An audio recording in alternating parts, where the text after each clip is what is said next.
Buenos días. Vamos a iniciar nuestra clase. Ahora ya cambiamos de tema. Espero que me escuchen. Vamos con el siguiente, que es el modelo de desarrollo compartido. ¿Cuál es el propósito de estudiar este modelo de desarrollo compartido? Pues es discutir los elementos que dieron cauce al gobierno, en este caso específicamente de Luis Echeverría Álvarez, sobre todo con la idea de crecimiento y de desarrollo compartido, y donde se va a involucrar pues a todos los sectores. ¿Cuál va a ser la idea principal de Luis Echeverría Álvarez y en este sexenio? Primero, que se va a vivir un populismo. Segundo, que va a haber un corporativismo.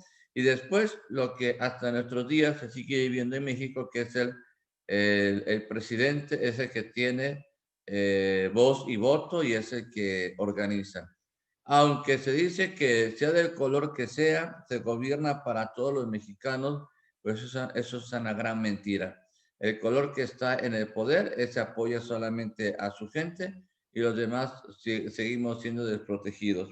Ahora, ¿qué es lo que va a surgir en este tiempo? Pues recordemos que sí, nacen las guerrillas tanto urbanas como rurales, y también está la marcha de junio de 1971 y la marcha de los sindicatos universitarios.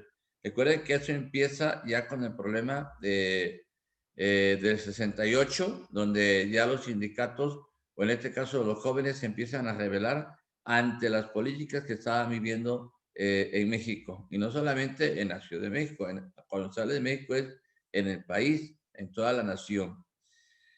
Ahora, ¿qué es lo que va a suceder durante este tiempo? ¿Qué sucedió en nuestro país después del agotamiento del modelo económico de desarrollo estabilizador? Recuerden que aquí cuando ustedes les hablen de un desarrollo estabilizador es que el gobierno trata de calmar con incentivos a universitarios, a campesinos, a obreros, a sindicatos y a empresarios. Es decir, yo te ofrezco esto y tú qué me ofreces. Entonces, pues ya se hablaba de antes de Díaz Ordaz, que todo estaba muy tranquilo, que todo estaba en paz, que había armonía, pero porque el gobierno también daba incentivos para que la gente pues no hiciera revoluciones o hiciera sus marchas. Pero, ¿qué es lo que va a suceder? Pues cuando el país se cansa, todos los países se cansan, ¿eh? Todos los países llega el momento en que hay un hartazgo en la sociedad, que ellos mismos deciden qué es lo que van a realizar hacia en el futuro. Y miren, el ejemplo más claro fue ahorita en Estados Unidos. Llegó un presidente muy motivador, muy trabajador, muy abierto, ideas medio raras y todo. Y ayer, pues, todo su trabajo de 4 años se vino hacia atrás porque salió por la puerta de atrás, no salió por la puerta de enfrente. ¿Cuál es la puerta de enfrente? Si hubiera estado en la entrega de la presidencia al nuevo que llega, que era Joe Biden, y él hubiera salido bien y limpio, pero aquí el orgullo, la vanidad y el poder que se tiene en esos momentos, bueno, dice, no, yo no voy a estar y me voy. No así se llevó los códigos de seguridad y bueno, a la hora que toma posesión el nuevo presidente, pues los otros códigos se cancelan y todo. Y no solamente eso, sino que viajó todavía siendo presidente en tanto en el helicóptero como en el avión presidencial hacia su casa en Miami. Entonces, pues ahí ya se ve como una dictadura, aunque se quiera vivir un país democrático y todo eso, ya prácticamente se va viendo todo eso, ¿no? Y era el gran temor hasta las 12 del día de ayer que pudiera haber algo, porque él tenía el poder todavía. Entonces, aquí lo que vamos a tratar de ver es ver que Echeverría pues, va a buscar otro modelo para ver si la economía avanza o si la economía puede mejorar en México. Y entonces aquí dice que las explicaciones se pueden diversificar de acuerdo con el punto de vista o la corriente de pensamiento que intente responder. Y si aquí trataremos de proporcionar un contexto general en el ámbito internacional para posteriormente explicar con cierto detalle lo que sucedió en el país. Recuerden que para ese tiempo está lo que comúnmente se llamaba la Guerra Fría, que era el enfrentamiento de las dos potencias económico-políticas del mundo, que eran las dos potencias en ese tiempo, las fuertes y que llevaban el mando eran Estados Unidos de Norteamérica y la Unión de Repúblicas Socialistas. Recuerden que siempre se tuvo el temor de una tercera guerra mundial, pero nuclear. Y desgraciadamente llegó una tercera guerra mundial biológica, que es lo que estamos viviendo ahorita con el coronavirus. Eso es una guerra, pero ya no fue con armas, sino con enfermar a la gente para que el mismo pueblo, pues fuera falleciendo y sobre todo las personas adultas. Ahora, esta guerra fría siempre estuvo entre dimes y diretes, ¿verdad? Porque Estados Unidos defendía sus ideas y la Unión Soviética también. Y bueno, llegaban al momento de las cosas a encenderse, que pues todo el mundo pensaba que podría haber una tercera guerra mundial. Y sobre todo que, pues miren, ahora con la tecnología, todos los misiles están controlados desde un botón y dirigidos hacia cualquier parte del mundo y tienen un alcance tremendo. Entonces, pues sí es un tanto peligroso y bueno, todo esto se va calmando y pues va surgiendo la paz en el mundo y pues gracias a que pues los presidentes en turno van entendiendo muchísimas cosas, bueno, tratan de ir modificando y de generando nuevas ideas, desarrollo y trabajo y economía para los países. Entonces, en México se está viviendo también eso, o sea, el problema entre dos potencias, siempre les he dicho, por tener al país de primer mundo como vecino, a México siempre le va a afectar. Yo no sé por qué los mexicanos no hemos tratado de seguir pues esos proyectos, esos ejemplos. Cuando Estados Unidos se independiza, es igual que México. Y México lo que hace es independizarse y dejar todas las raíces. En Estados Unidos se independizan, pero baja con todo, no existe nada. Ahora, ¿cuáles son los factores externos? A principios de la década de 1970, en el mundo había conflictos por enfrentamientos en una guerra fría de dos bloques hemogénicas en lo económico, político y militar, que eran los capitalistas, Estados Unidos, y los socialistas, que era la Unión de Repúblicas Socialistas. Recuerden que con el tiempo, ahora nada más es la Unión Soviética, pero anteriormente era la Unión de Repúblicas Socialistas. Dice aquí, y podemos citar cuando menos 3 conflictos en el mundo donde los dos bloques tuvieron intereses. Fíjense que se habla sobre la guerra de Vietnam, que tardó, fíjense, 19 años, que al final este país, al mando de Ho Chi Minh, decidió la vía socialista, es decir, tantos estuvieron, ¿cómo se llama?, peleando algunos países o tratando de tener algunos países que los mismos países tomaban la decisión de qué este tipo pues de economía o qué tipo de régimen iban a llevar. En este caso, Vietnam, pues decide por la vía socialista, apoyados por la Unión Soviética. También está el conflicto árabe-israelí, hecho importante que motivó que la Organización de Países Exportadores de Petróleo, la OPEP, entidad creada en 1960 por 5 productores, provoca un conflicto sobre la producción y precios del petróleo en el ámbito internacional. Yo quisiera decirles que estos problemas del Medio Oriente siempre han existido, ¿sí? Desde antes ¿cómo se llama? En toda la historia, antes de Cristo y después de Cristo, han existido porque la historia universal así se divide, un antes y un después, y tiene como referencia el antes de Cristo. Desde antes, ellos ya tenían problemas, porque allá, pues son grupos, son tribus, son comunidades, nómadas, no son lugares que se vayan estableciendo. Y entonces, pues, existen como en México, podríamos decir, grupos, ¿verdad? Guerrillas, y van defendiendo su poderío. Entonces, en este caso, el conflicto era tan fuerte, pues que saben ustedes que para esa época México era un exportador de petróleo a nivel mundial. Y al subir esto y cambiar el precio del petróleo, pues la producción y el precio aumenta, aumenta. Entonces, pues sí es un conflicto, sobre todo en el caso de México, pues a lo mejor va a ser beneficiado porque produce, pero en el caso de los países, como veíamos al inicio de las clases, que es el caso de Europa, que no producen petróleo, pues a ellos sí les salía muy carísimo. Imagínense comprar el petróleo en dólares, barriles en dólares, millones de litros en dólares. Entonces, pues sí, sí les pegaba en su economía.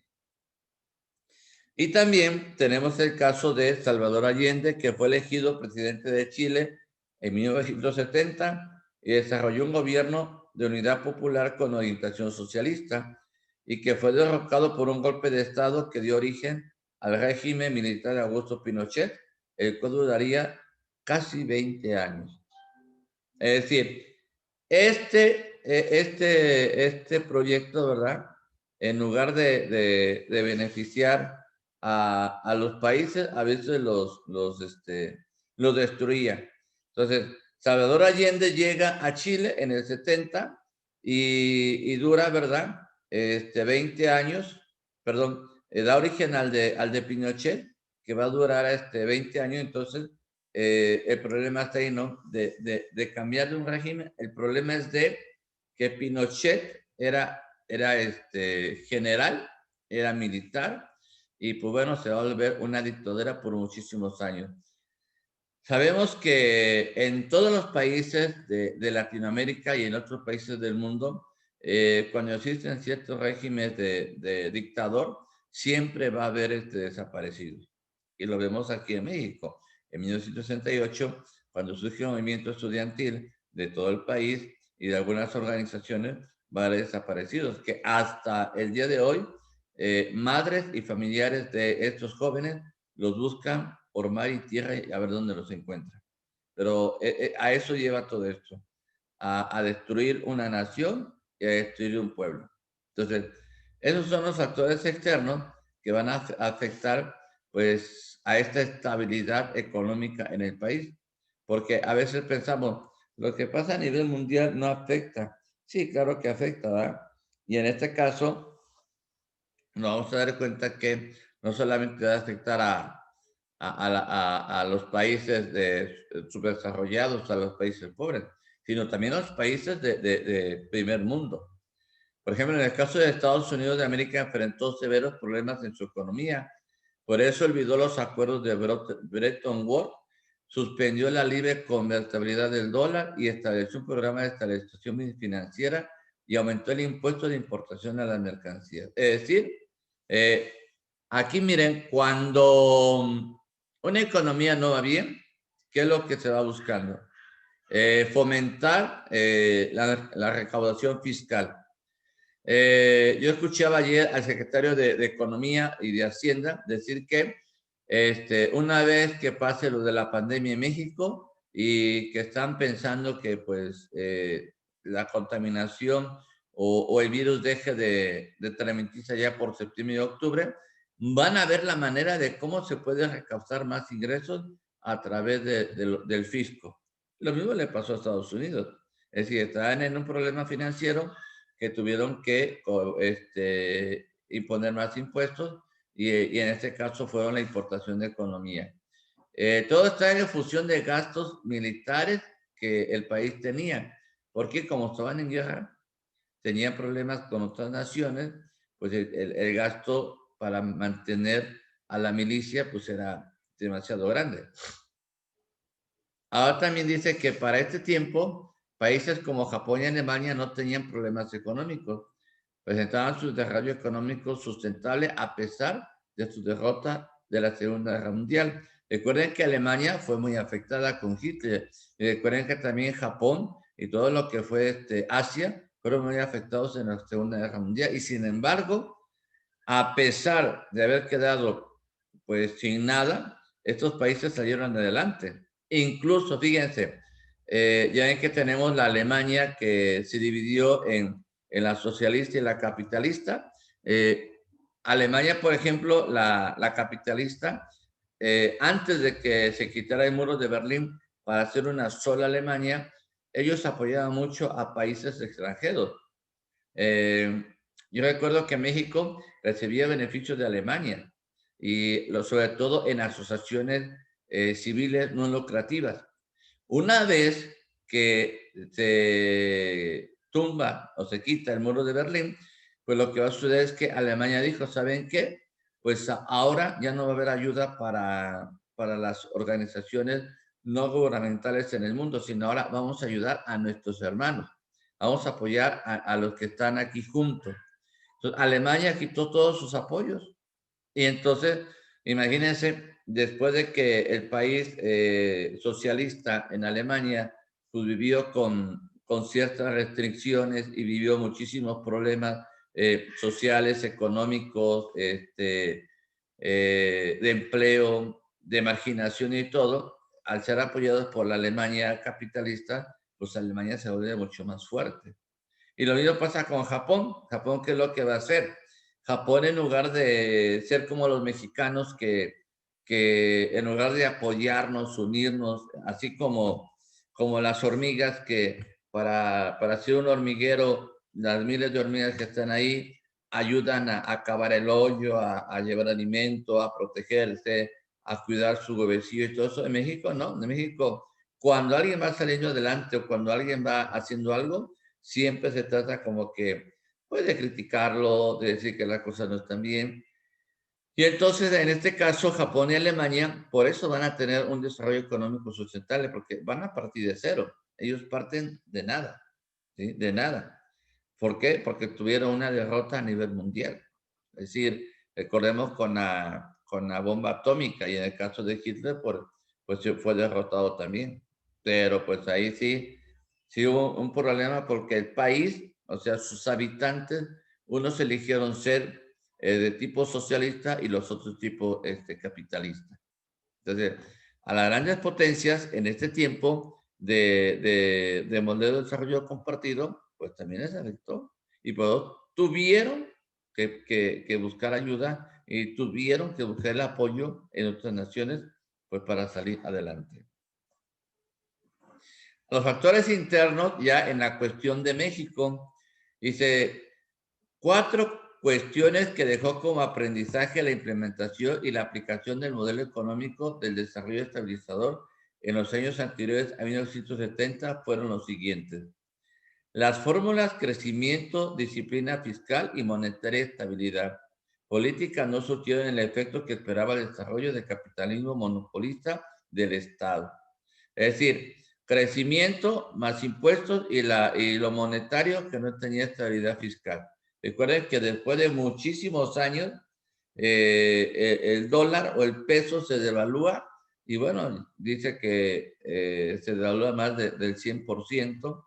Entonces ahí sí pega la economía, pega la canasta básica y pega a todo. Entonces, aquí tenemos una de las primeras cuestiones y problemas, la inequitatividad distribución de la riqueza. Unos cuantos son los que tenían, decíamos en la clase anterior, los ricos más ricos y los pobres más pobres. Y en México antes había 3 clases, la alta, la media y la pobre. Ahora no, hay la alta, la media, la pobre y extrema pobreza y extremísima pobreza.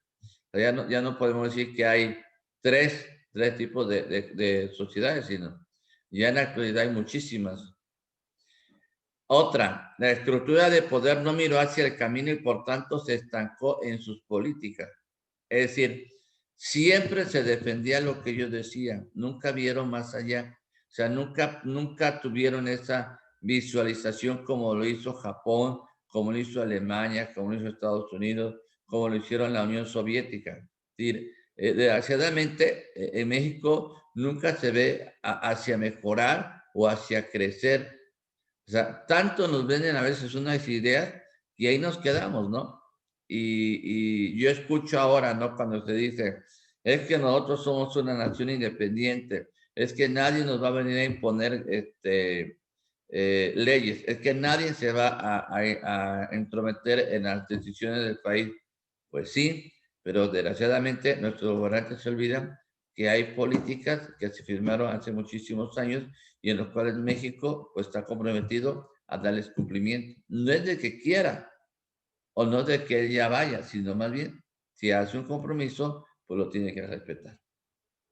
Ahora, aquí dice, se interpretó el desarrollo económico como un proceso de industrialización forzada y sin futuro propio. O sea, la industria, recordemos allá en 1910, cuando se da la revolución y sobre todo en el periodo de Porfirio Díaz, pues igual México no tenía nada y Porfirio Díaz empezó sin nada, pero gracias a las relaciones que tuvo tanto en Europa como en Estados Unidos, pudo traer el ferrocarril a México y pudo unir a todo el país a través del ferrocarril. Y a través de los trenes se pudo llevar el comercio o se pudo llevar el producto y que se incrementó el comercio de un estado a otro, lo que ahora pues se hace a través de vehículos y que es demasiado caro. Si el tren siguiera, ¿verdad?, en manos del Estado y se utilizara para lo que fue creado, todos los productos serían mucho más baratos en la cuestión de traslado. Imagínense, no es lo mismo hablar de un tren que lleva hasta 20 vagones y que puede ser lo mismo de una caja de tráiler en caja seca que se hace 5 o 6 horas a la Ciudad de México. Imagínense llevarse 20 o 30 vagones con 3 o 4 máquinas desde la Ciudad de Veracruz a México y después de ahí hacer la distribución de los productos. Es mucho más económico.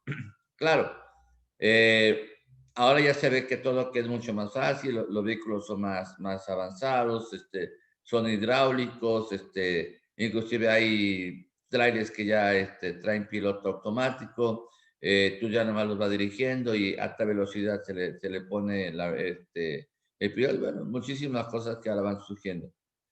Pero también eso genera un costo y un gasto, entonces, pues aquí se pensaba que el desarrollo económico pues era una industrialización forzada y sin futuro propio.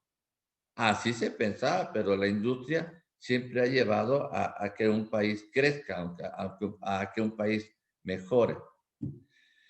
Ahora, fíjense, en esas condiciones, Luis Echeverría Álvarez tomó posesión como presidente de la República en 1970 y su gobierno se caracterizó por el intento de generar una política tanto económico como social. Y sabemos que las políticas económicas y sociales, tanto de Díaz Ordaz como de Luis Echeverría y de López Portillo, pues no han sido las mejores, ¿eh?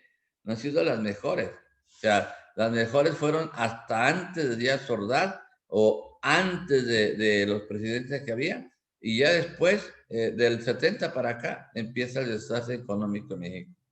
Porque no se buscaba, como dice ahí, ¿no? No se buscaba tener una economía estable, ni tampoco una política social estable, ni tampoco un desarrollo económico estable.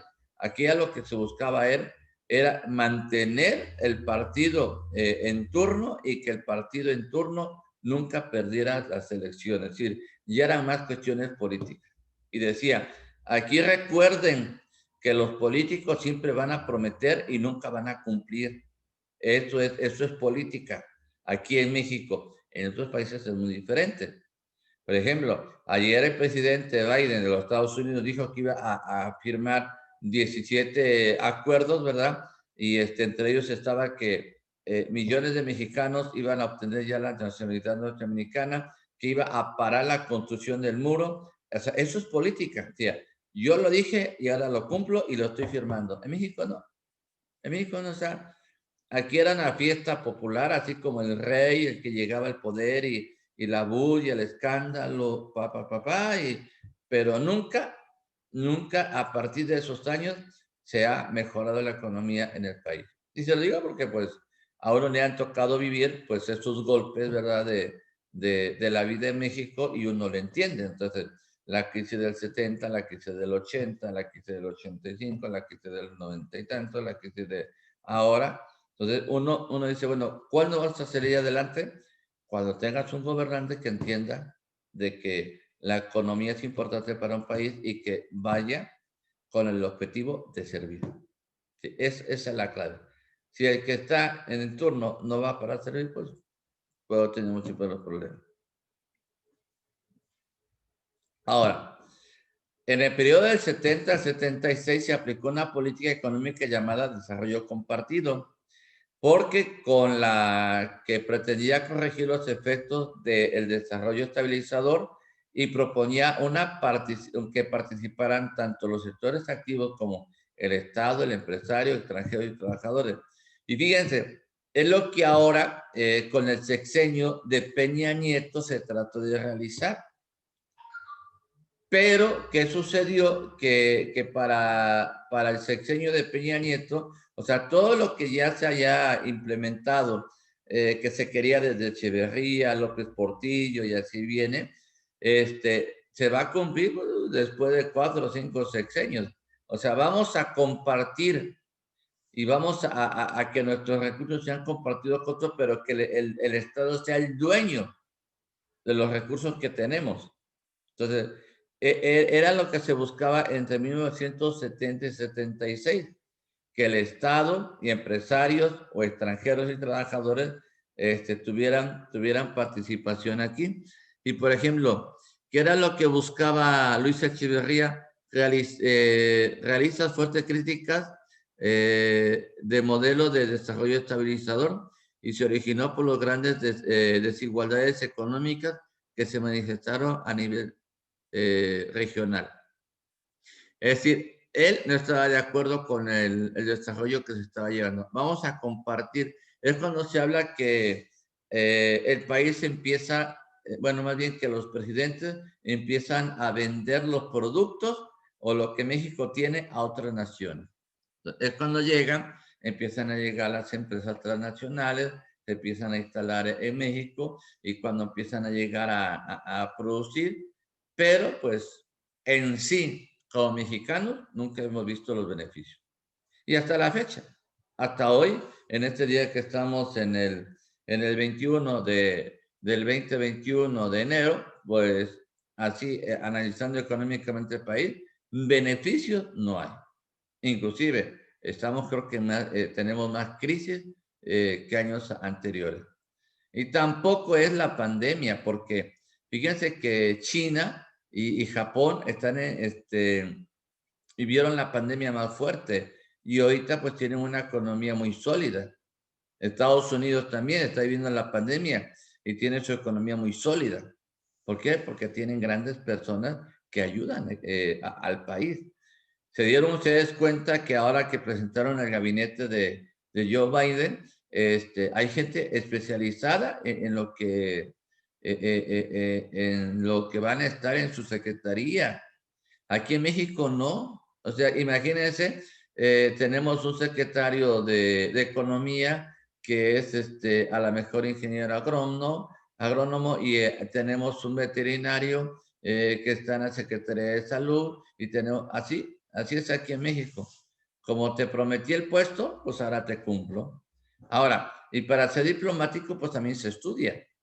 Hay que estudiar una licenciatura en diplomacia, en relaciones exteriores, en política exterior, en política mexicana, para que tú después puedas defender a tu país.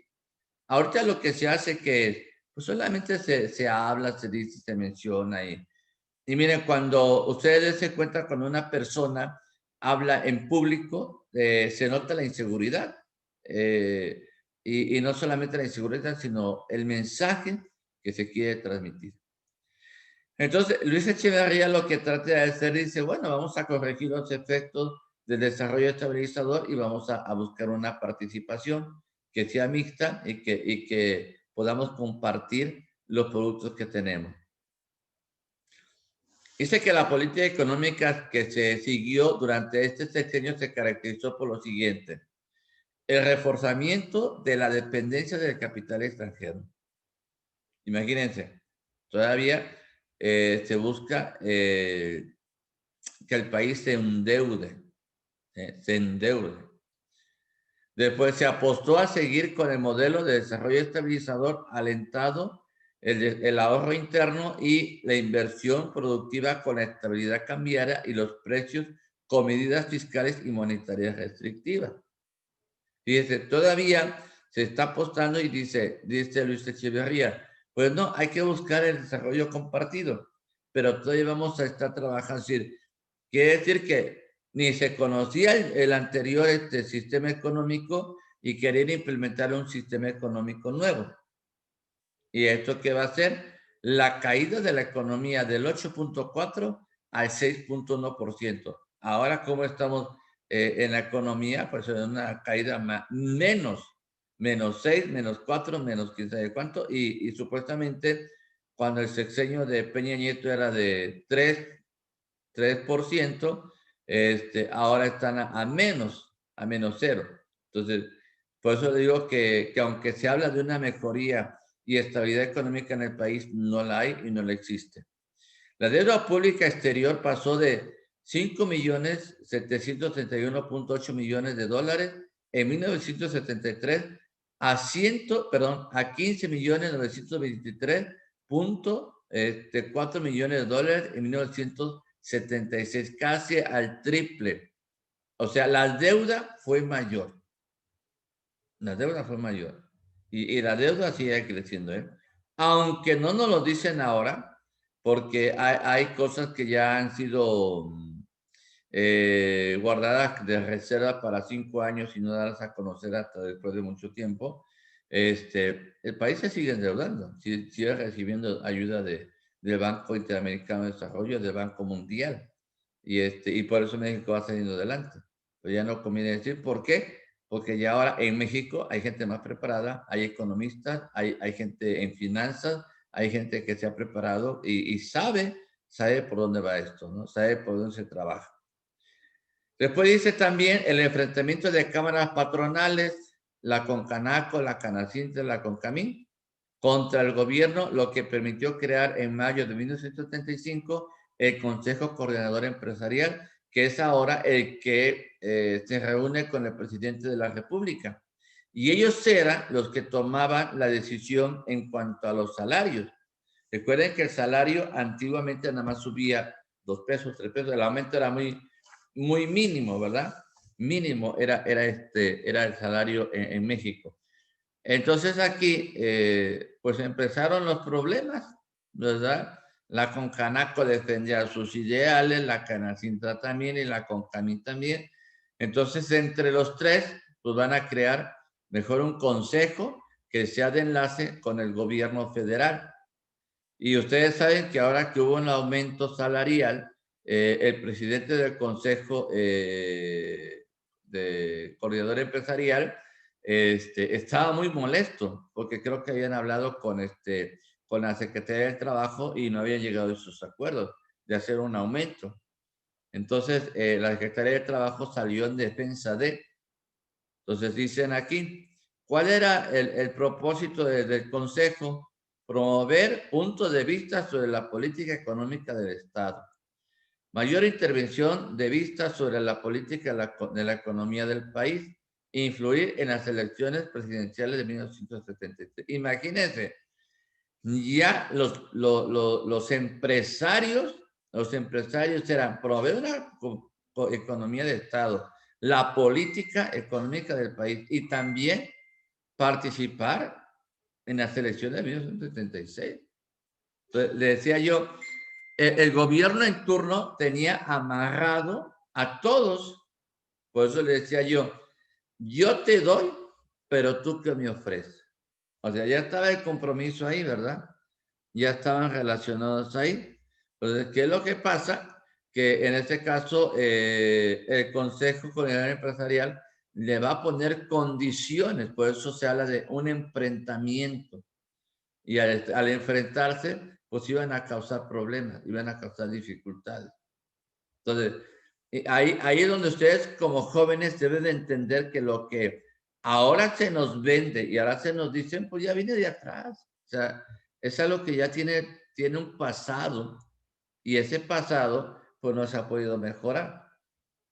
En el país, Lo que ha cambiado nada más son los colores, porque en cuanto a política social, económica y de lo demás, sigue siendo igual. O sea, no hay una mejoría, no hay un desarrollo, ¿verdad? Entonces, ¿qué es lo que se va haciendo? Pues que cuando alguien eh, quiere trabajar o quiere hacer las cosas bien, el mismo gobierno lo para y dice, ¿sabes qué? Las cosas son así, así, así, ¿no? Entonces, ¿qué es lo que sucede? Pues que las personas se van. Acaba de suceder con este señor que estaba en la secretaría, creo que, pues era muy cercano al presidente López Obrador y él dijo que nomás iba por tanto tiempo, pero también expresó que había cosas que no le gustaban de cómo se estaba llevando la política económica en el país. Pues imagínense, un empresario de años con empresas familiares, conociendo todo cómo puede desarrollarse pues una empresa pues cómo puede desarrollarse. Si lo vemos a nivel del país como una empresa, ¿cómo podemos hacer que sea esta empresa? Pues saben, conocen, pero ¿qué sucede? Pues como ahí se maneja la política y en la política se maneja dinero para poder dar, entonces, ¿qué dijo el señor? Pues yo voy a estar un tiempo, me voy y hasta ahí. Entonces, cuando él renuncia, lo del Consejo Coordinador Empresarial, pues se sintieron un tanto desprotegidos porque pusiera el enlace con la presidencia de la República. Él dijo, no, yo sigo siendo empresario, yo sigo perteneciendo a la Cámara y yo voy a apoyarlos y lo que esté bien, vamos a darle adelante y lo que esté mal, pues tenemos que componerlo y vamos a trabajar. Entonces, era lo que buscaba en este caso, cuando el tiempo de Echeverría, sobre todo no buscar problemas, sino soluciones. Ahora, el crecimiento del país se estancó, ya no avanzó con Luis Echeverría, ya no era ni para adelante ni para atrás. Ahora, la burguesía nacional le preocupaba la estabilización de la economía, pues ya no tenían los beneficios que gozaban antes, infraestructura, energético, cemento y siderurgia. Es como lo que pasa con aquellos empleados que están para Comisión Federal de Electricidad o que trabajaban para Pemex. Por ejemplo, los de comisión, si tú eras trabajador de comisión, no sé ahora, ¿verdad? No sé si eso haya desaparecido o siga. Pero si eras de Comisión Federal de Electricidad, tú no pagabas la luz. Imagínense, muchos trabajadores por cuántos años no pagaban luz de su casa. Y algo bien importante, y no era la luz de la comercial que tenemos todos nosotros, sino había a veces de 2 hilos, de 3 hilos, de luz de mucha potencia, porque tenían albercas, porque tenían aparatos electrónicos, clima, calefacción y todo, que el pueblo pues no lo tiene. Entonces aquí, pues la burguesía, la gente de dinero, se empezó a preocupar porque ya no había infraestructura, ya no había energía, ya no había los apoyos que antes el gobierno les daba. Se aceptaron las condiciones de los organismos internacionales. Aquí, este puntito es bien importante, ¿sí? Es un punto que en muchas ocasiones no vamos a escuchar de los políticos ni vamos a escuchar de uno de los tres poderes políticos, ¿verdad? No, nunca lo vamos a escuchar, pero a partir de ahí se empiezan a aceptar las condiciones de organismos internacionales. Es decir, con Echeverría se empiezan a condicionar ciertas cosas. Y luego, pues todos decimos, bueno, pero ¿cómo puede ser posible que esto esté sucediendo? Sí, porque ya desde antes se ha hecho el trato. Entonces, pues ya hay contrato, es como yo les pongo ejemplos muy frescos porque pues somos lo que ustedes conocen ahora, pero por ejemplo, Trump se salió de la Organización Mundial de la Salud. Ayer Biden regresó otra vez a la comunidad. Se salió del Tratado del Clima. Ayer Biden otra vez regresó. ¿Por qué? Porque ya se aceptan desde antes los tratados, ya hay condiciones internacionales, pero como son superpotencias, pues ¿quién se pone con el grande? Nadie. Ah, bueno, te sales, pues que te vaya bien y a ver cómo le haces, ¿no? ¿Y por qué? Porque Estados Unidos tiene industrias en otros países en donde contamina, o en este caso, en el caso de la Organización Mundial de la Salud, porque no estaban aceptando ciertas condiciones que él ponía para la vacuna del COVID. Dice, pues dejamos todo y esto ha sido un engaño. Y bueno, pobre China, ¿verdad? Y pobre Wuhan que se la acabaron durante mucho tiempo diciendo, y sobre todo los animalitos, ¿no? De que decían que el murciélago era el que producía el COVID, después otro animal y que el pescado, y más bien es un virus creado por el hombre que pues se le salió de las manos y afectó a la humanidad entera. Es como el ébola. El ébola también es no sé si una bacteria, es un virus, disculpen, pero también eso fue creado por el hombre y fue llevado a África y para que la gente se enfermara y igual acaba con la persona. A finales del sexenio se redujeron las exportaciones en el 13%. El peso pasó de 12.50 por dólar después de más de 20 años de mantenerse así a 9.90 por dólar hasta 1976. Déjame checar ese dato.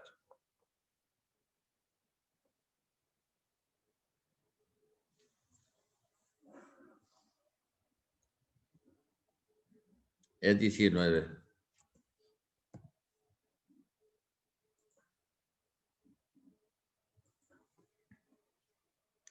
Ahí dice que de 19.90 por dólar hasta que en 1976 se estabilizó en 22 pesos por dólar. Y fíjense que estamos en el 2021 y el dólar casi está igual. O sea, ya hay un antecedente. Imagínense, claro que aquí hay que ver porque no tengo el dato, ¿verdad? ¿Para qué les voy a mentir? Pero no tengo el dato. No sé en qué sexenio se le van a quitar los ceros al peso, pero yo creo que aquí, si hablamos en la actualidad, estaba a 1.25 y a 1.99 en aquel tiempo. Pero ahora pues está pues a 20 pesos. Entonces no se multiplica, está como que 300% más, no sé. Pero sí, la industria de la transformación contribuyó mucho en el Producto Interno Bruto Global del país. Aumentó de la producción y el precio del petróleo gracias al descubrimiento de nuevas y grandes reservas de hidrocarburos. Las empresas paraestatales o estatales pasaron de 150 en 1950 a 493 en 1973. Es decir, tenían más empresas el país para poder desarrollarse y salir adelante. Ahora, el sexenio de Luis Echeverría Álvarez se caracterizó en lo social por ser un gobierno populista que, a la usanza de Lázaro Cárdenas del Río como presidente del país, trató de contener el descontento popular que surgió por los malos manejos que se hicieron de la economía. Y es cierto. O sea, la crisis es eso. Malos manejos de la economía. Fíjense que uno, cuando ya tiene un cargo, o en este caso que es responsable de algo, de alguna empresa, o eres responsable, siempre lo que nos preocupa es la economía. Y a mí me pasaba. Cuando yo tomaba un cargo, siempre decía, lo económico siempre va a ser el problema. Con los años vas aprendiendo que pues vas a gastar con lo que tienes, como dice Margaret Thatcher. Yo voy a gastar lo que ingrese, lo que no ingresa, pues no lo gasto, porque pues no tengo. Pero aquí ¿qué hacían? Pues para darle, ¿cómo se llama? Estabilidad a la economía, pues hay que endeudarse, nos llega más dinero y se reparte a todo el país. Pero desgraciadamente no llegaba nunca a los más necesitados. Hacia el exterior, las pretensiones del Estado en este tiempo constituyeron la búsqueda de un liderazgo de los países tercermundistas que, convertidos en países subdesarrollados, pretendían salir avante de la situación y aspirar al primer mundo con la ayuda de las naciones más industrializadas, según se decía. Yo quisiera decirles que en México no hemos sabido aprovechar lo que tenemos pero podemos ser una potencia de primer mundo. México puede ser una potencia de primer mundo, pero los mexicanos nos conformamos con todo, ¿sí? Si ayer aquí en la zona estuvo lloviendo, la gente que hace se encierra y se cuesta a dormir y ya. Y si hace calor, pues no va a trabajar porque hace mucho calor y se enferma y se deshidrata. No sé, o sea, el mexicano es como que muy conformista. Sí, nos dijeron esto y pues vamos a hacerlo, vamos a tratar de cumplirlo, ¿no? Pero si nosotros los mexicanos nos pusiéramos las pilas y dijéramos, podemos sacar al país adelante, podemos mejorar, podemos triunfar y ser una potencia, se puede. Pero también, ¿qué es lo que sucede? Pues tenemos líderes que nos van lavando el cerebro, nos van diciendo cosas que no son ciertas, y nosotros nos los vamos creyendo. Entonces, aquí no es más que uno es meterse, conocer, leer, prepararse, hacerse un juicio crítico y ver que las cosas que de ahora se nos hablan tienen sus antecedentes en el pasado, no son de ahora. Y en lugar de estar hablando de lo mal que se hizo, es cómo puedo mejorar, cómo puedo salir adelante. Yo lo digo porque pues estamos en una clase, ustedes son estudiantes, tienen que conocer el pasado para entender ahora el presente y el futuro. Pero si me dijeran, yo dejo aquello y busco la manera de cómo salir adelante, ¿no? De cómo ser un ciudadano diferente en el país que me ha tocado vivir. Y es lo que tenemos que buscar. Y es lo que tenemos que aspirar. Y yo creo que a veces uno siempre se conforma con lo que tiene y con lo que nos da. Nunca tratamos de mejorar. Es como en mi caso ahorita.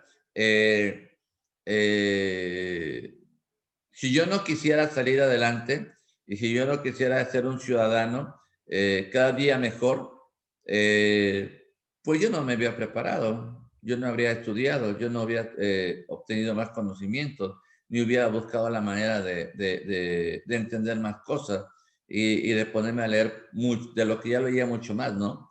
Pero eso lo va tomando uno como formación y mirar siempre hacia adelante, ¿sí?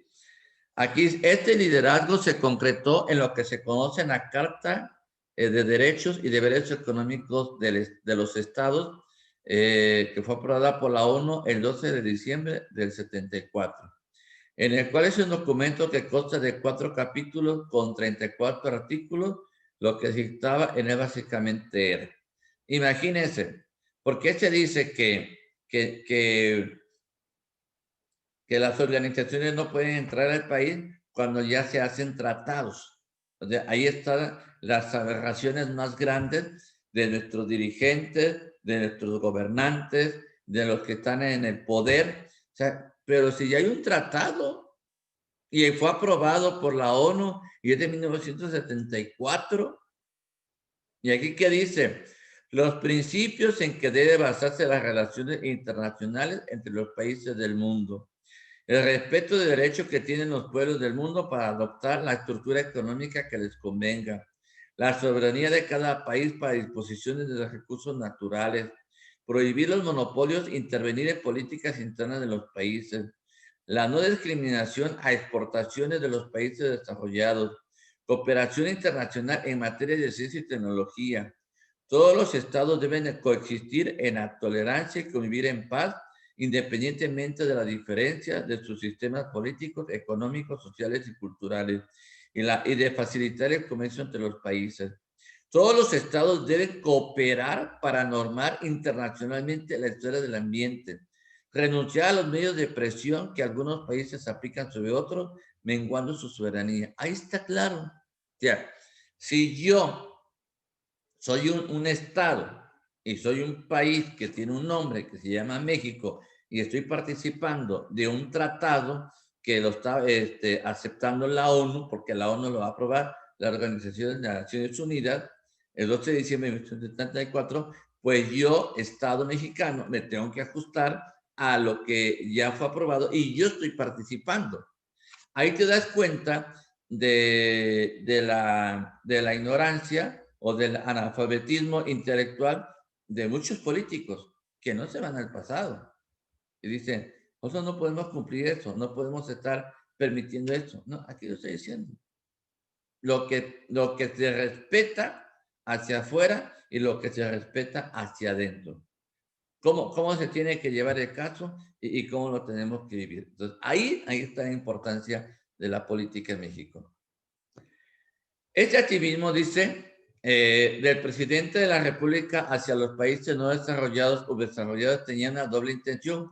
Por un lado, era seguir con la política de no intervención que caracterizó la política exterior de nuestro país. Y por el otro, tener reconocimiento internacional para ayudar al desarrollo de los pueblos realmente. Pues la herida de los acontecimientos entre 68 y 71 contra los estudiantes está todavía abierta. Sí. ¿Qué decía Luis Echeverría? Pues ya no queremos que nos pase lo de los sexenios anteriores, ¿no? Porque ya ven que con Lázaro Cárdenas vino la expropiación petrolera. Los pozos petroleros, ¿de quién eran? De los americanos. Hay una película sobre un peso petrolero aquí por el norte de Veracruz, que era de los americanos y bueno, viene la expropiación petrolera y pues el Estado toma todo, ¿no? Entonces, ¿qué es lo que va a hacer aquí? Luis Echeverría es, pues, que ya no hubiera intervención, que ya no tuviéramos problemas. Entonces, aquí en el cuadrito de abajo dice que el desarrollo compartido, ¿qué es lo que busca? La estabilidad de precios y el tipo de cambio, mejor distribución del ingreso, mantener el crecimiento económico de los anteriores gobiernos al invertir en educación, salud y vivienda. Y aquí dando prioridad a la clase media. Dice, en su gobierno también fueron características las guerrillas urbanas, rurales, la represión caracterizada del halconazo en 1971. Recuerden que eso ya le tocó a él. En 1976 se dio una gran devaluación, el gasto público fue excedente. Siempre, yo recuerdo, ¿verdad? Ya cuando pues uno tiene más edad, o cuando tiene ya 20 años, 25, 30 años, yo recuerdo que mi padre decía que cada vez que terminaba un sexenio era de peligro, porque podía haber devaluaciones y podía haber problemas económicos. Y así era. Siempre que terminaba un sexenio, el peso subía, bajaba, y de aquí a que se estabilizara la economía, pues tardaba pues algún tiempo. Ahora llevamos 2 años y pues prácticamente seguimos igual. Entonces, fíjense cómo tú como joven ahora y como joven que te estás preparando y como joven que estás conociendo el sistema económico del país, tienes que pensar, no solamente decir, pues yo voy a elegir a esta persona porque me está, sino más bien, tú tienes que buscar a la persona que es idónea y que esté preparada e investigarla, qué es lo que tiene, qué es lo que tiene. Y miren, aquí lo que estamos en Córdoba, tenemos el ejemplo bien claro entre Orizaba y Córdoba. Orizaba, ¿por qué creció? Porque el presidente, del color que sea, es empresario, conoce de negocios, conoce cómo puede crecer, si ve el municipio como una empresa, mi empresa, municipio de Córdoba, ¿cómo lo puede desarrollar? Aquí en Córdoba no. O sea, tenemos a un presidente que, pues yo creo que, pues no salía de su casa, a lo mejor no conocía en otros lugares, y cuando ven que les llegan millones de pesos para el municipio, pues no saben ni qué hacer con tanto dinero y lo utilizan en cosas que no son importantes. Entonces, ahí es donde tú tienes que descubrir, es decir, la economía te tiene que llevar a otros caminos y decir, a ver, el desarrollo económico no solamente es que el país crezca, sino que tenga todos los servicios y que tenga todo lo necesario. ¿Sí? Fíjense, yo fui a pagar el predial aquí en Córdoba y ahora están ahí en el Mexicano. Y en lugar de poner protección, imagínense, van las personas de la tercera edad, estamos en el COVID, semana de fríos, porque aquí en la zona es fría, hasta febrero y marzo otro poco, y sin protección y sin nada, pudiendo haberse acomodado en la Arena Córdoba, protección, haces una fila, vas entrando como en los bancos o en cualquier otro tipo de tienda, vas saliendo y todo. Ah, no, a la intemperie, ¿sí? Casi te congelabas, casi te quedabas ahí como como una paleta. Y gastando a lo tonto porque hicieron casitas y pusieron luz y todo eso. Y después dicen, no, pues se gastaron 20 millones de pesos para instalación del cobro de pedría y del agua. Y no es cierto, o sea, a uno ya no lo engaña. Ahora, dice que sin embargo, a pesar de todos estos esfuerzos por parte del gobierno priista de Luis Echeverría, la situación social del país era grave. El caso del desarrollo, en el caso del desarrollo agropecuario y la población obligaron a que el país comenzara a importar alimentos y la elevación de los precios del petróleo obligó a subir los precios de los combustibles con ello se estableció. Ley Agraria 1971, derogando el Código Agrario de 1942 y otras leyes. Secretaría de la Reforma Agraria, Banco Nacional de Crédito Rural, diversos fondos de fideicomiso para apoyar la industria con el Fondo para Equipo de Industria, FONEI, y el Fondo Nacional de Fomento Industrial, FOMIN, Alianza Popular Básica, que en una versión actualizada del Proyecto de Unidad de Nación sostenido por gobiernos anteriores para mantener contento al sector de los industriales y empresarios. Imagínense, tener contento a los industriales y a los del comercio. Una posición de respeto a las situaciones internacionales como el triunfo electoral de Salvador Allende como presidente de Chile en 1971 y su intento de instalar un gobierno socialista. Aumento considerable de inversiones en Nuevo León como una respuesta a la muerte de Eugenio Garza, dueño del Grupo Monterrey. Creo que Eugenio Garza fue asesinado, por si no me recuerdo. Mayor crecimiento del desempleo llega al 45% de la población económicamente activa. Industriales afectadas, textil, automotriz y minera, así como la reducción de los salarios reales y la ley de asentamientos humanos. Entonces, fíjense, para que esto se calmara, ¿verdad? Dice que van a hacer esfuerzos para que el país siga adelante. Y entonces, ¿qué es lo que va a hacer Luis Echeverría? En lugar de potenciar lo que había o lo que tenemos en el país, potenció lo que había en el extranjero. O sea, vamos a importar, ya no vamos a invertir porque pues nos sale más caro. Vamos a importar todos los productos que salen más barato y más económico. Entonces, ahí es donde ustedes, en este caso, se dan cuenta de que la economía, pues en el país, pues no va avanzando. ¿Va? Bueno.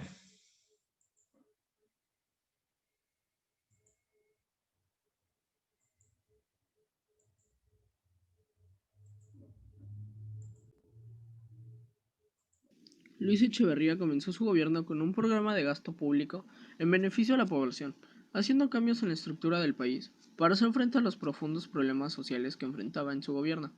Su propuesta económica se denominó Desarrollo. Él pretendía modernizar la industria logrando de esta forma una mayor productividad y aumentar las expropiaciones y disminuir las importaciones. Impulsar el ahorro nacional, mejorar la educación mediante la reforma educativa e impulsar la ciencia y su difusión, compartir equitativamente el ingreso. Al darse la crisis de la gasolina, creyó que era algo momentáneo, por lo que no disminuyó los gastos del país, aumentando así la deuda del país, cayendo en lo que se le conoce como la enfermedad holandesa. Para saber los malos manejos económicos, sociales y políticos de Luis Echeverría, debemos de saber quién fue él. Luis Echeverría fue el presidente que terminó con el milagro mexicano. De 1970 a 1976 duró su sexenio. Él tan solo no es recordado como uno de los peores presidentes de México. También es recordado porque él fue el que provocó la primera devaluación del peso mexicano, supuestamente alegando para bajar la deuda externa, lo que provocó que de clase alta se volviera clase media, de clase media pobre y el pobre cada día más pobre. Con este presidente se terminó el milagro mexicano, aunque muchos consideran de que Díaz Ordaz fue el que mandó asesinar a los estudiantes de Tlatelolco en 1968, no es cierto. Ordaz se encontraba fuera del país, por lo cual el vicepresidente, que era Luis Echeverría, estaba al mando. Ordaz dio la orden de mandar a los soldados pero sin atacar, lo que Luis Echeverría dio la orden de fuego, por lo cual La historia recordó que Ordaz fue el asesino, pero en realidad fue Luis Echeverría. A continuación veremos sus malos manejos económicos, políticos y sociales. En los malos manejos económicos se consideran varios. Durante todo su mandato, la tasa de inflación fue creciendo hasta alcanzar en 1976 el 26%. En el ámbito internacional y económico, se iniciaba un fenómeno de inflación-recesión que puso de manifestación el vínculo de todas las economías nacionales. Disminuyó la inversión privada. El gasto público aumentó de forma considerable, emitiendo papel monedas sin valor. La deuda externa aumentó de 6.000 millones de dólares, que había heredado Díaz Ordaz más de 20.000 millones. Los avances en materia económica que se dieron durante su mandato no fueron suficientes para detener ni sobrepasar la crisis económica internacional que enfrentaba el país y provocar la escasez del petróleo. Durante su gobierno, el tipo de cambio fijó que existía desde 1954 de 12.50 por dólar al día. Al final de su sexenio llegó a los 20 dólares por día. En 1976, al entregar la presidencia a López Portillo, se produjo una nueva devaluación de la moneda, lo cual se afirma como causa más tarde de la crisis nacional. A continuación, los malos manejos políticos de Luis Echeverría. Su gobierno, por otro lado, enfrentó severas críticas y rechazos por parte de los jóvenes universitarios, especial como los de la UNAM. Esto como consecuencia del conflicto estudiantil. El sector burócrata aumentó a 600.000 en 1972 a 2.2 millones en 1976. Tuvo mano dura en los momentos de izquierda nacional. Realizó la llamada Guerra Sucia, durante la cual una gran cantidad de personas fueron torturadas y desaparecidas. Sus malos manejos culturales fue que devaluó el peso a la mitad del tipo de cambio que había mantenido desde 1954. Aquí se van a decir más aspectos negativos durante la sección de Luis Echeverría. La guerra de guerrillas en México, que en este periodo sobresalen dos grupos en el estado de Guerrero, el dirigido por Genaro Vázquez y Lucio Cabañas. Estas guerrillas se dirigieron al secuestro y robo, donde el empresario Eugenio Garza tuvo un encuentro de secuestro con los toda su vida. Crédito externo. Préstamos le pidió Luis al exterior para poder gastar sus gastos de gobierno. De 4.219 dólares que debíamos de la deuda final, el del sexenio era de 11.612 dólares, un aumento del 275%. Sin duda alguna, Luis Echeverría fue el peor presidente de México, aparte que él fue el que terminó el milagro mexicano. Aunque también los anteriores presidentes durante el milagro mexicano también jugaban sucio, cual eran corruptos, asesinos y siempre robaban el dinero. Aunque muchos no lo consideran, es la triste verdad de México. Fue el periodo en el que la economía mexicana se vio caracterizada por un alto crecimiento de la producción, baja tasa de inflación y estabilidad en el tipo de cambio, y la política adoptada en términos monetarios y fiscales fue ortodoxa. El componente más importante del gasto gubernamental fue la inversión en infraestructura básica, principalmente en el apoyo a la actividad petrolera, la construcción de carreteras y el mejoramiento de servicios de salud y educación. Si únicamente consideramos esta política, observaríamos un incremento de la demanda acreedora de la economía impulsada principalmente por un aumento. De 1968 a 1972, la economía empieza a mostrar signos de debilitamiento en sus tasas de crecimiento, es decir, presupuesto del modelo de desarrollo compartido que mantuvo sin modificaciones relevantes la política comercial, salarial, agropecuaria y de momento a la inversión extranjera, y transformó de manera radical la política fiscal y monetaria, con el propósito de que el eje de la inversión nacional lo ejerciera el sector público, ya que con los ingresos de la expropiación petrolera y la producción de los yacimientos petroleros se buscó financiar la inversión en infraestructura política, la creación de plantas productoras de bienes de capital y la ampliación de la cobertura de seguridad social a todo el país, todo bajo un esquema salarial que permita su crecimiento real.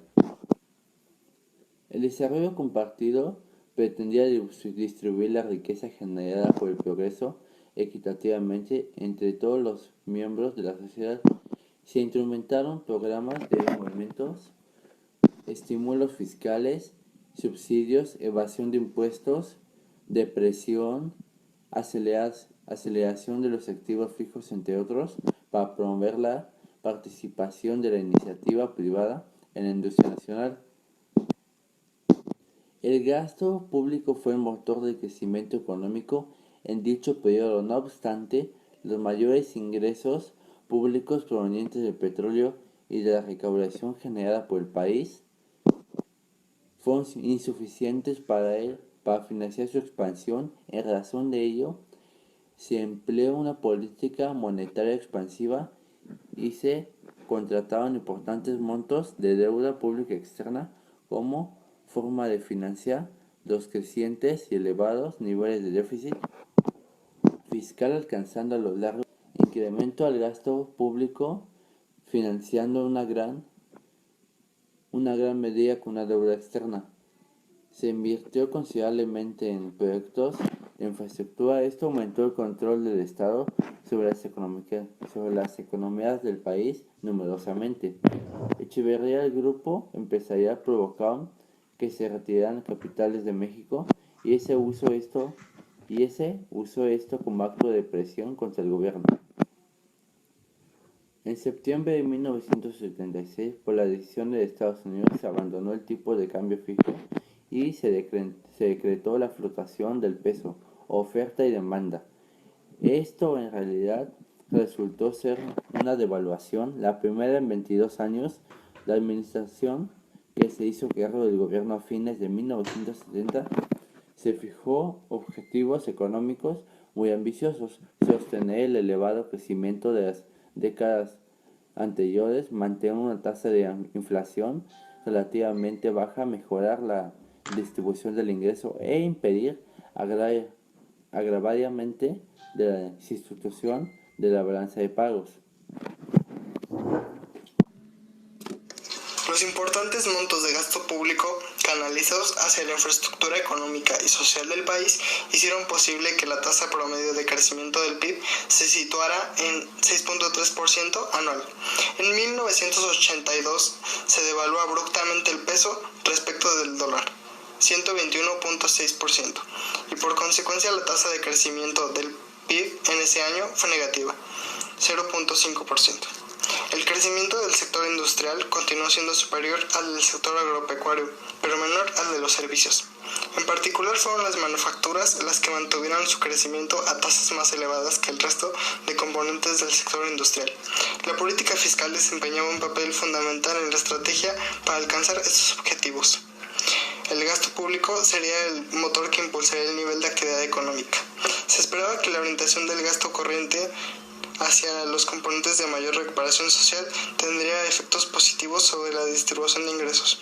La inversión pública y creación de grandes empresas paraestatales, aparte de su efecto directo positivo sobre el empleo, y se pensaba que podría modificar la situación de la balanza comercial con el exterior mediante sustitución de importaciones de bienes intermedios que esas empresas producían.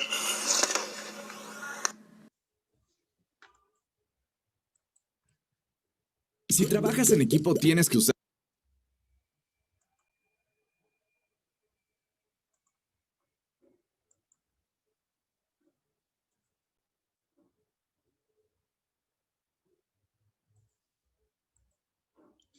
Bueno, miren, lo que trata de mostrar el video es todo el periodo de Luis Echeverría y sobre todo la crisis que se vivió en esta época.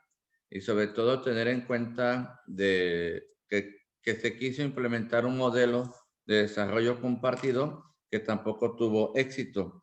¿Por qué no tuvo éxito? Porque empezaron también a haber movimientos sociales y sobre todo los movimientos de campesinos que impidieron que este modelo de desarrollo se fuera implementando en México. Y para el presidente y para los que gobernaban en turno, pues era un problema muy fuerte. Recuerden que en algún estado, si hay algún problema social, siempre va a repercutir en la Ciudad de México. Es decir, si hablamos de maestros, se organizan y van hasta la Secretaría de Educación en la Ciudad de México. Si son campesinos, se van a la Secretaría de los Recursos, ¿no? Y así, ¿no? Cada institución o cada miembro de la sociedad siempre se va a la Ciudad de México. Últimamente lo que hemos visto es que la secretaría que ha estado más así como que con más problemas es la de derechos humanos, sobre todo por torturas, por violaciones, por desaparecidos. Por ejemplo, muchos no están de acuerdo en que la secretaria de Derechos Humanos sea Rosario Ibarra de Piedra, la hija de Rosario, ¿verdad? La que perdió un hermano en uno de esos sexenios. Y bueno, los problemas siempre van a surgir y siempre van a ser llevados a la capital. ¿Por qué? Está centralizado todo. Todo está centralizado. Es decir, cuestiones oficiales o legales, Ciudad de México. ¿Sí? Pero todo se va a manejar desde la Ciudad de México. Después, tenemos el movimiento estudiantil de 1971, que va a ser igual que el de 68 y que se le va a conocer como el halconazo, es decir, los jóvenes estudiantes que vienen de provincia del DF van a ser reprimidos por el gobierno de Luis Echeverría. ¿Por qué? Porque ellos también van buscando que la economía o la estabilización del país pues vaya mejorando. Entonces, pues aquí en este caso ya no es el ejército, ya no va a ser la policía de aquel tiempo, sino van a ser fuerzas especiales que se dedican a disolver, y entonces se le conoce como el 10 de junio de 1961 en la fiesta de Corpus Christi. Es una fecha muy marcada y que recuerda también a los de 1968. También vamos a tener los movimientos sindicales que van a tomar fuerza. Recuerden que para esa época ya va a haber más huelgas, ya a los sindicatos no se les va a manipular tan fácilmente.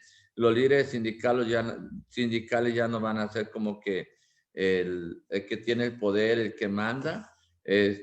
Aquí lo que se trata de hacer es ir disolviendo todo eso. Y hasta nuestro día, por ejemplo, en el caso del gobierno de Peña Nieto, que se buscó que los sindicatos fueran desapareciendo, porque es algo que en Estados Unidos, con el Tratado de Libre Comercio, se iba pidiendo. Por eso hay muchas empresas que cambiaron de nombre, cambiaron de estatutos y hacen que los sindicatos vayan desapareciendo. Y también recuerden que empiezan los movimientos armados, empiezan las guerrillas en el país, entonces pues la situación en el país se va complicando cada día más, y en lugar de que el presidente Luis Echeverría pues observara y buscara ahora sí un desarrollo, vamos a llamar el estabilizador compartido, pues lo que va a hacer es buscar un problema pues más grande, ¿no? Un problema que se va a agrandar y que pues ya lo vimos en el video, que se va a venir la primera devaluación más grande del país. Es decir, con Luis Echeverría se va a empezar a perder el valor del peso y que, bueno, en lugar de beneficiar a los mexicanos, siempre va a haber una perjudicación. Y bueno, esto va a surgir en el sexenio de Luis Echeverría. Por eso, fíjense que a veces uno habla de los sexenios, pero no habla uno de decir, bueno, ¿qué era lo que buscaba? ¿Qué era lo que pretendía? ¿Cuáles eran sus objetivos? ¿Hacia dónde quería llevar el país? ¿Hacia dónde quería llevar su economía? Ahora ya sabemos que, bueno, que él buscaba que todo lo que había se compartiera para que la economía creciera, para que la economía mejorara y que eso ayudara al país. Pero pues desgraciadamente no se logra por la gente o por el apoyo que se tiene pues, en sus mismos gabinetes y las personas que lo apoyaban. ¿Sí? No sé si hay alguna pregunta, duda, cuestión. Ahora no entró Oswani ni entró Brenda. Está Daniel, está Dylan, está Isel y está Flor. ¿sí? Entonces, aquí le vamos a dejar. Nos vemos el próximo lunes, 8 de la mañana. Ya continuaremos con el siguiente tema. Hoy vimos el modelo de desarrollo, ¿verdad? Compartido. Vamos a ver ahora el modelo de producción para que igual va a ser en otro, ¿cómo se llama?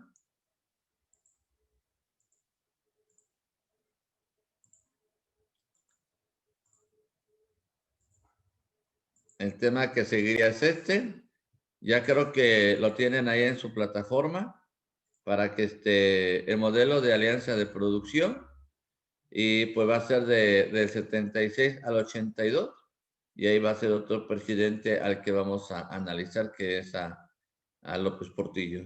Entonces ya llevamos Díaz Ordaz, llevamos Luis Echeverría y ahora vamos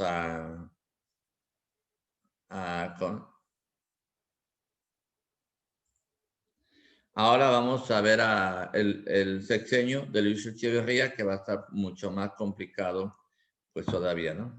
Aquí le dejamos y nos vemos el próximo lunes, 8 de la mañana. Para que descanse.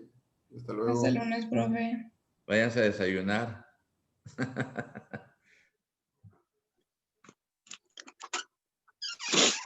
Que tenga buen fin de semana, profe. Igualmente. Que sigas mejor. Hola, profe. Buenos días. ¿Cómo sigues? Ya un poco mejor. Ya hoy es mi último día de observación. No me digas. Ya la próxima semana ya no. No, en el transcurso del día le voy a mandar unos formatos para ver si me los puede firmar. Pero no tienes mi correo, ¿verdad? No, solamente tengo el correo que me llega de la plataforma. A ver, mira, no te salgas. Voy a parar la grabación, espérame.